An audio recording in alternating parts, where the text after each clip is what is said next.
Film की शुरुआत होती है आयरन मैन पार्ट 1 मूवी के एंड से, जिसमें टोनी स्टार्क मीडिया वालों को बता रहे होते हैं कि मैं ही आयरन मैन हूं, और ये मूवी उसके आगे से शुरू होती है। अब जब सभी जान चुके हैं कि आयरन मैन कौन है, फिर हमें रशिया के मॉस्को शहर में एक बूढ़े आदमी को दिखाया जाता है जिसका नाम एंटोन वैंको है, और वो टीवी पर टोनी स्टार्क की प्रेस कॉन्फ्रेंस देख रहा है, जिसमें टोनी ने अभी अनाउंस किया था कि वही आयरन मैन है। एंटोन वैंको टोनी के पिता हॉवार्ड स्टार्क के पार्टनर रह चुके थे। उन दोनों ने मिलकर आर्क रिएक्टर बनाया था, लेकिन वैंको ने पैसों के लालच में ये तकनीक किसी और को बेचने की कोशिश की थी, जिस वजह से टोनी के पिता ने उसे देश से निकलवा दिया था। अब वो अपनी जिंदगी के आखिरी दिन गिन रहा था। उस वक्त वहां उसका बेटा इवान भी मौजूद होता है, जो एक सिर्फ साइंटिस्ट होता है और कुछ दिन पहले ही जेल से छूट कर आया होता है। एंटोन वैंको अपने बेटे इवान से माफी मांगते हुए कहता है कि मैं अपने ज्ञान के अलावा तुमको कुछ नहीं दे पाया। इतना कहते ही एंटोन वैंको की मौत हो जाती है। इवान इन सबका जिम्मेदार स्टार्क फैमिली को मानता है। वो सोचता है कि जो भी मेरे पिता के साथ हुआ स्टार्क फैमिली की वजह से ही हुआ है। इसके बाद वो उनसे बदला लेने के लिए अपने पिता के आर्क रिएक्टर के डिजाइन से एक असली आर्क रिएक्टर बना लेता है, और उसी की मदद से वो अपना सूट भी तैयार करता है, जिसका नाम रखता है व्हिप्लैश। इस सूट की पावर से वो किसी भी मेटल के 2 टुकड़े कर सकता था। इसी के साथ वो टोनी स्टार्क से मुकाबले की तैयारी करने में जुट जाता है।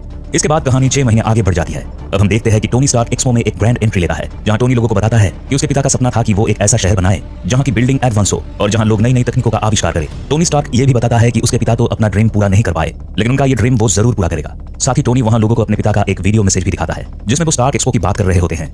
टोनी स्टार्क अब बहुत ज्यादा फेमस हो गया था और अब लोग उसे अपना सुपर हीरो मानने लगे थे, लेकिन इसी बीच उसकी तबीयत भी खराब होने लगती है और उसके खून में जहर फैलने लगा था, और ये सब हो रहा था आर्क रिएक्टर में लगने वाले पैलेडियम की वजह से। अब जिस आर्क रिएक्टर को टोनी ने अपनी जान बचाने के लिए बनाया था, वो धीरे धीरे उसकी जान ले रहा था। उधर सरकार टोनी के आयरन मैन सूट के पीछे पड़ी हुई थी। वो चाहती थी कि टोनी अपना आयरन मैन सूट उन्हें दे दे, ताकि उस पर सारा कंट्रोल सरकार का हो, न कि किसी आम इंसान का। लेकिन टोनी इसके लिए साफ मना कर देता है और कहता है कि वो सूट मैंने बनाया है और अब वो मेरे जीवन का एक हिस्सा है, जो मैं आपको किसी भी कीमत पर नहीं दे सकता। तभी हम वहां जस्टिन हैमर को देखते हैं, जो हथियार बनाने वाली एक कंपनी का मालिक होता है और साथ ही साथ स्टार्क इंडस्ट्रीज का कॉम्पिटिटर भी है।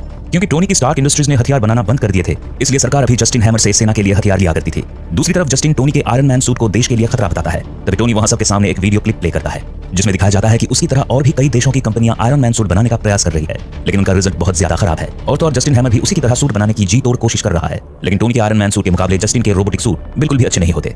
इस बात से पूरे सदन में जस्टिन हैमर की भारी बेइज्जती हो जाती है। इसके बाद टोनी को उसके लैब में दिखाया जाता है, जो अपने सीने में लगे आर्क रिएक्टर से पैलेडियम की प्लेट बदल रहा है। वहां जार्विस उसे बताता है कि पैलेडियम से निकलने वाला जहर तेजी से उसके शरीर में फैल रहा है। तभी वहां टोनी की असिस्टेंट पेपर आ जाती है, जो उससे बहुत नाराज होती है, क्योंकि अपनी मॉडर्न आर्ट कलेक्शन को टोनी ने एक संस्था को दान कर दिया था। पेपर टोनी से अपनी नाराजगी जाहिर कर ही रही होती है कि अचानक से टोनी पेपर को अपनी कंपनी का सीईओ बना देता है। पेपर ये सुनकर काफी चौंक जाती है, लेकिन टोनी के मनाने पर वो सीईओ बनने के लिए तैयार हो जाती है।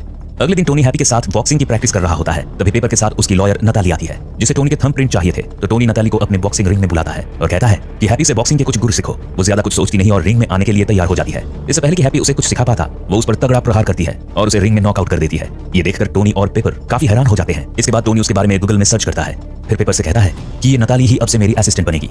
इसके बाद हमें मोनाको शहर दिखाया जाता है, जहां फार्मूला 1 कार रेसिंग होने वाली होती है, जिसे अटेंड करने के लिए टोनी स्टार्क अपनी पूरी टीम के साथ आया हुआ होता है। रेस शुरू होने से पहले टोनी और पेपर वहां आए दूसरे गेस्ट से मिलते हैं, जहां उन्हें इलॉन मस्क भी मिल जाते हैं, जो टोनी को अपनी इलेक्ट्रिक जेट का आइडिया भी बताते हैं। फिर वहां टोनी की मुलाकात जस्टिन हैमर से हो जाती है। हैमर टोनी से कुछ ज्यादा ही अपनापन दिखाने लगता है, लेकिन उसे हैमर का ये दिखावा बिल्कुल भी पसंद नहीं आता और वो हैमर को टालकर वहां से चला जाता है।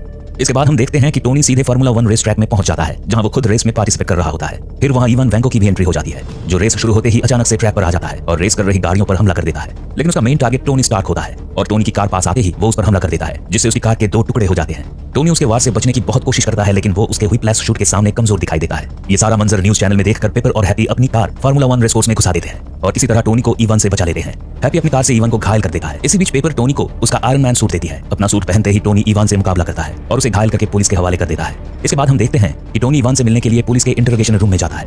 टोनी उसे पूछता है कि उसने उस पर अटैक क्यों किया, और साथ में ये भी कहता है कि तुम्हारी टेक्नोलॉजी बहुत कमाल की थी और अगर तुम इसे किसी देश की आर्मी को बेचते तो तुम्हें इसकी मुंह मांगी रकम मिलती। फिर इवान उसे बताता है कि वो एंटोन वैंको का बेटा है।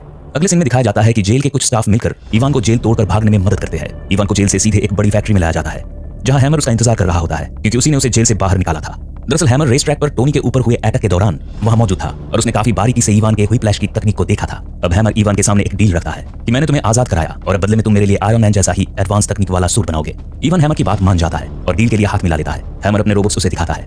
इवान उन सारे रोबोट्स को बेकार करार देता है और कहता है कि तुम जिस सॉफ्टवेयर का इस्तेमाल कर रहे हो वो आउटडेटेड हो चुका है। इधर टोनी अपने लैब में एंटोन वैंको के बारे में पूरी हिस्ट्री निकालता है। तभी वहां उसका दोस्त कर्नल जेम्स रोड्स आता है। वो देखता है कि टोनी की तबीयत पहले से और भी ज्यादा खराब हो रही है और वो काफी कमजोर नजर आ रहा है। अगले दिन टोनी देखता है कि उसके खून में जहर का मात्रा 89% हो गई है। टोनी ने बहुत कोशिश की ऐसा एलिमेंट ढूंढने की जो पैलेडियम के जैसा हो, लेकिन उसे सफलता नहीं मिलती है, क्योंकि अभी तक ऐसा कोई भी धातु नहीं बना था जो पैलेडियम की जगह ले सके। इस बात से टोनी काफी निराश होता है, क्योंकि आज उसका जन्मदिन था और इसे वो अपना आखिरी जन्मदिन मानने लगता है, क्योंकि उसे एहसास हो जाता है कि इस तरह वो ज्यादा दिन तक नहीं जी पाएगा। अब अपनी बर्थडे पार्टी में टोनी आयरन मैन का सूट पहनकर ही चला जाता है। वहां उसने काफी शराब पी होती है, जिससे वो बेकाबू हो जाता है। पेपर ये देखकर बहुत शर्मिंदा होती है और तभी वहां उसका दोस्त जेम्स आ जाता है। वो ये देखकर काफी गुस्सा होता है कि टोनी अपना सूट पहनकर लापरवाही आगे बढ़ रहा है। उसे शांत करने के लिए जेम्स टोनी के लैब जाकर उसका दूसरा आयरन मैन सूट पहनकर पार्टी वाली जगह में आ जाता है। यहाँ हमें पता चलता है कि जहाँ टोनी के आयरन मैन सूट को उसके अलावा और कोई नहीं पहन सकता और किसी के कोशिश करने पर भी सूट का एक्सेस उसे नहीं मिलता। लेकिन जब टोनी को आभास होता है कि अब उसकी जिंदगी ज्यादा दिन की नहीं बची है, तो वो अपने सारे आयरन मैन सूट का एक्सेस अपने दोस्त जेम्स के लिए खोल देता है और अब टोनी को रोकने के लिए जेम्स उससे फाइट करता है, जिससे पार्टी में काफी तबाही मच जाती है। टोनी से लड़ाई खत्म होने के बाद जेम्स आयरन मैन सूट को लेकर मिलिट्री कैंप चला जाता है।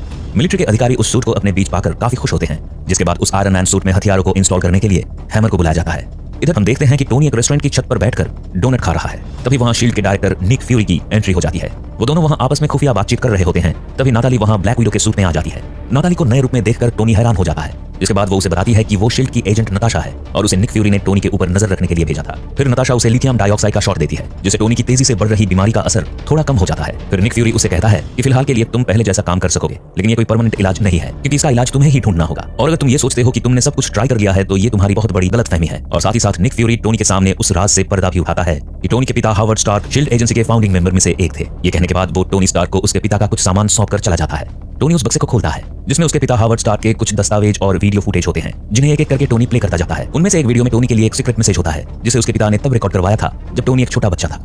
दरअसल जब टोनी के पिता ने आर्क रिएक्टर बनाया था, उसी समय उन्होंने एक नया एलिमेंट भी इजाद किया था, लेकिन तकनीकी कमी की वजह से उस वक्त उस एलिमेंट का उपयोग नहीं हो सका था। इसलिए उसके पिता ने उस वक्त आर्क रिएक्टर में पैलेडियम का इस्तेमाल किया था। लेकिन हावर्ड स्टार्क को भरोसा था कि एक ना एक दिन टोनी उस एलिमेंट का उपयोग जरूर कर पाएगा, इसलिए उन्होंने उसका स्ट्रक्चर स्टार्क एक्सपो के मॉडल में छुपा के रखा था। टोनी ने वीडियो तो देख लिया था, लेकिन अभी तक वो उस उलझन में था कि कैसे वो उस नए एलिमेंट को तैयार करे। फिर अगले दिन वो पेपर से मिलने निकल जाता है, जो इस वक्त स्टार्क इंडस्ट्रीज के अपने ऑफिस में होती है। दरअसल वो अपने जन्मदिन के दिन हुई अपनी गलती के लिए पेपर से सॉरी कहने आया हुआ होता है, लेकिन वो उससे अब तक नाराज होती है और वहां से उठकर चली जाती है। इसके बाद जब टोनी वहां से जा रहा होता है, तभी उसकी नजर अपने पिता के स्टार्क एक्सपो के मॉडल पर पड़ती है, जिसमें लिखा हुआ होता है the key to the future is here. और फिर वो उस मॉडल को उठाकर अपने लैब में ले आता है और थोड़ी माथापच्ची के बाद जार्विस की मदद से वो उसके स्ट्रक्चर को समझ जाता है, जिससे वो अपने लिए एक नया पावरफुल एलिमेंट बना लेता है, जो आर्क रिएक्टर पर बिल्कुल फिट बैठता है। अब टोनी को पैलेडियम के पॉइजन से छुटकारा मिल जाता है। दूसरी तरफ हैमर ईवन को फोन करके पूछता है कि क्या उसके रोबोट्स तैयार हुए, तो ईवन कहता है कि अभी उसके रोबोट तैयार नहीं है, इसलिए वो उसे किसी को नहीं दिखा सकता। अब हैमर गुस्से से सीधे ईवन के पास आता है और उसके तोते को उससे छीनकर ईवन को उसके साथ किया सौदा याद दिलाता है। फिर हैमर उसे अपनी फैक्ट्री में अपने सिक्योरिटी अफसरों की निगरानी में छोड़कर चला जाता है और उसे हिदायत देता है कि स्टार्क एक्सपो से वापस आने तक उसके रोबोट तैयार हो जाना चाहिए। लेकिन हैमर के चाहते ही ईवन वहां मौजूद उन दोनों सिक्योरिटी अफसरों को मार देता है और टोनी को फोन लगाकर कहता है कि मैंने तुम्हारी सलाह मानकर अपने सूट में पावर साइकिल को 2 गुना कर दिया है। इसके बाद ईवन टोनी को मुकाबले के लिए ललकारता है। स्टार्क एक्सपो में हैमर ग्रैंड एंट्री लेता है और एक एक करके सेना के सभी अंगों के लिए अपने आयरन रोबोट्स पेश करता है और साथ ही साथ कर्नल जेम्स रोड्स के वार मशीन को भी लोगों के सामने लॉन्च करता है। लेकिन हैमर इस बात से अनजान रहता है कि वहां मौजूद सभी आयरन रोबोट्स का कंट्रोल ईवान के हाथ में होता है, क्योंकि ईवान हैमर से सिर्फ इसलिए सौदा करता है कि वो उसके रिसोर्स का इस्तेमाल टोनी को मारने के लिए कर सके। तभी अचानक एक्सपो में आयरन मैन एंट्री लेता है और फिर एक एक करके ईवान अपने सारे रोबोट्स को टोनी स्टार्क पर हमला करने के लिए पीछे लगा देता है। एक्सपो में मौजूद लोग ये सब देखकर काफी घबरा जाते हैं और वहां भाग दौड़ की स्थिति मच जाती है। तभी नताशा और पेपर को पता चल जाता है कि इस सब के पीछे किसका हाथ है, जिसके बाद नताशा हैप्पी के साथ ईवान को रोकने के लिए हैमर की फैक्ट्री पहुंच जाती है। लेकिन तब तक ईवान वहां से निकल गया होता है। नताशा ईवान के कंप्यूटर से जेम्स रॉड्स का कंट्रोल हटा देती है, जिससे उसका सूट उसके काबू में आ जाता है और फिर ईवान के रोबोट्स और टोनी के बीच एक जबरदस्त लड़ाई होती है। लेकिन एक एक करके टोनी और जेम्स सारे रोबोट्स को धराशायी कर देते हैं। तभी आखिर में ईवन अपने अपग्रेडेड हुई प्लस शूट में वहां आ जाता है और वहां फिर से जबरदस्त लड़ाई होने लगती है, जिसमें ईवन टोनी और जेम्स पर भारी पड़ता है। लेकिन तभी जेम्स और टोनी अपनी अपनी पावर्स का यूज करके ईवन पर एक साथ अटैक करते हैं, जिससे ईवन की मौत हो जाती है। लेकिन उसी वक्त उन्हें पता चल जाता है कि जितने रोबोट्स टोनी ने खत्म किए थे उन सब में टाइम बॉम्ब सेट है। पेपर उन रोबोट्स के काफी करीब थी, लेकिन टोनी बिना वक्त गवाए पेपर को वहां से उठाकर दूर ले जाता है, जिसके बाद सारे रोबोट्स एक साथ फट जाते हैं और पेपर की जान बच जाती है। इसके बाद फिल्म में दिखाया जाता है कि टोनी निक फ्यूरी के सामने बैठा है और निक टोनी को कह रहा है कि नताशा ने तुम्हारी एक रिपोर्ट बनाई है, जिसमें लिखा है कि एवेंजर्स में ज्वाइन करने के लिए तुम काबिल नहीं हो, लेकिन तुम्हारा सूट हमारे लिए यूजफुल होगा। टोनी इस बात से नाराज हो जाता है, पर निक फ्यूरी टोनी को एक और ऑफर देते हैं कि वो एवेंजर्स में एक सलाहकार के रूप में काम करे। इस पर टोनी कहता है कि तुम मुझे अफोर्ड नहीं कर पाओगे, लेकिन मैं तुम्हारी बात एक शर्त पर मानूंगा, वो ये कि कल मुझे सरकार की तरफ से सम्मानित किया जाएगा। वहां स्पीच के लिए तुम्हें किसी अच्छे स्पीकर का इंतजाम करना होगा। और अगले सीन में हम देखते हैं कि वो सेनेटर जो शुरुआत में टोनी का विरोध कर रहा था, अब वही टोनी को देश का रक्षक बता रहा है। इसके बाद पोस्ट क्रेडिट सीन में हम देखते हैं फिल कॉल्सन न्यू मैक्सिको पहुंच चुका है, जो दूर रेगिस्तान में खुदाई से मिली चीज को देखकर निक फ्यूरी को कॉल करके कहता है कि हमें वो मिल गया। यहीं पर फिल्म समाप्त हो जाती है।